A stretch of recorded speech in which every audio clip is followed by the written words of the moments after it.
Fala pessoal, a CVM soltou uma nota de esclarecimento e estou aqui para explicar para vocês como vão ficar os fundos imobiliários, porque agora ficou bem claro. Bem, teve todo aquele lance com o MXRF11 que eu expliquei em outro vídeo e o mercado financeiro ficou afoito, né, com várias interpretações. Por conta desse alvoroço, a CVM, Comissões de Valores Imobiliários, soltou essa nota de esclarecimento no dia 27 de janeiro, às 9 horas da noite. Então eu vou ler aqui para vocês alguns pontos e depois eu vou colocar naquela linguagem que a gente consiga entender. Vou ler primeiro um trecho bem rápido para a gente dar uma olhada. Olha só isso aqui, ó.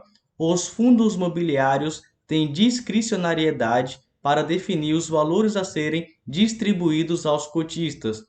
Entretanto, ao apresentarem suas demonstrações financeiras, devem reconhecer adequadamente a segregação dos valores distribuídos entre rendimentos e amortização de capital. E o segundo trecho está aqui. Dessa forma, a distribuição de valores aos cotistas que exceder o lucro contábil não deve ser classificada como rendimento nem aumentar a rubrica de prejuízos acumulados do fundo. O que isso quer dizer na prática? Vou entrar em uma planilha para a gente fazer alguns cálculos, mas fica tranquilo que é bem simples de entender. Atualmente, alguns fundos imobiliários faziam dessa forma. Olha só, digamos, vou utilizar exemplo aqui, um fundo imobiliário de tijolo. Digamos que esse fundo imobiliário comprou um imóvel no valor aí de R$ 1 milhão.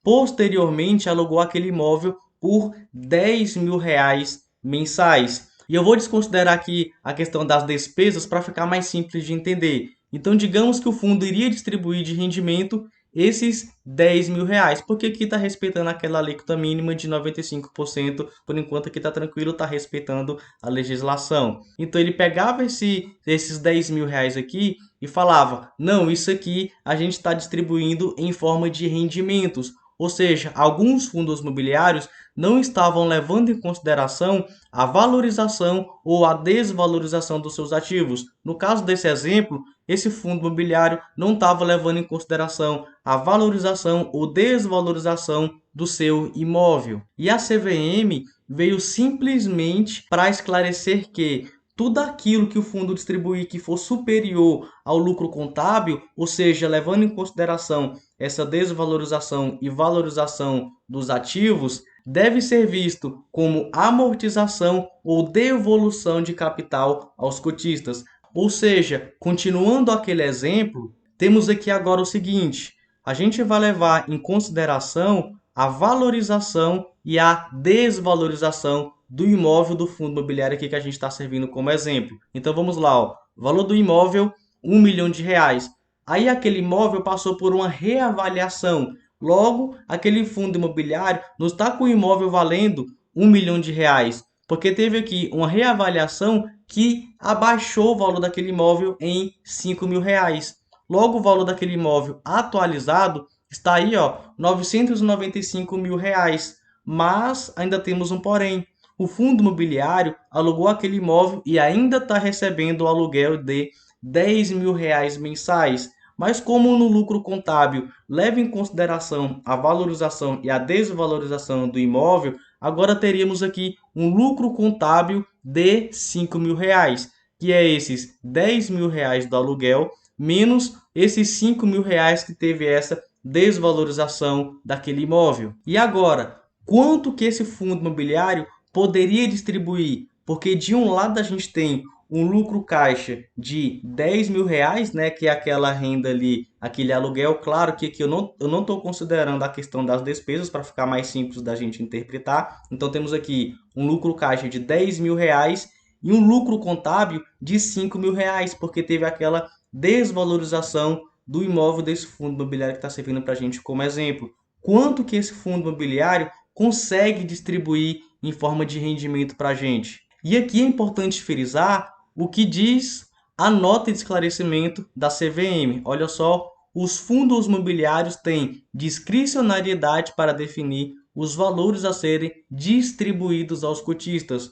Ou seja, por mais que esse fundo aqui teve uma desvalorização de R$ 5.000 do seu imóvel, ele poderá distribuir esses R$ 10.000 aos cotistas. Entretanto, ele poderá fazer da seguinte forma: R$ 5.000 aqui do lucro contábil, ele pode distribuir em forma de rendimento. Isso ficou bem claro. Mas os R$ 5.000 que excederem a parte aqui de lucro contábil, falando aqui a grosso modo, tudo que exceder a parte de lucro contábil, o fundo imobiliário vai distribuir ou em forma de devolução de capital ao cotista ou em forma de amortização. No final não muda nada porque tanto o rendimento quanto as amortizações são isentos de imposto de renda e continuamos recebendo normalmente. Quer dizer, aqui eu estou falando para investidores de longo prazo, porque com essa nova norma da CVM, que não é tão nova assim, quando um fundo imobiliário faz uma amortização, isso quer dizer que o nosso preço médio diminui. Então, quem faz muito giro de carteira, né, compra e vende fundos imobiliários aí várias vezes, ele, em tese, vai pagar mais imposto de renda. Por isso que no outro vídeo, eu explicando sobre isso, eu falei que, dependendo do caso, poderia gerar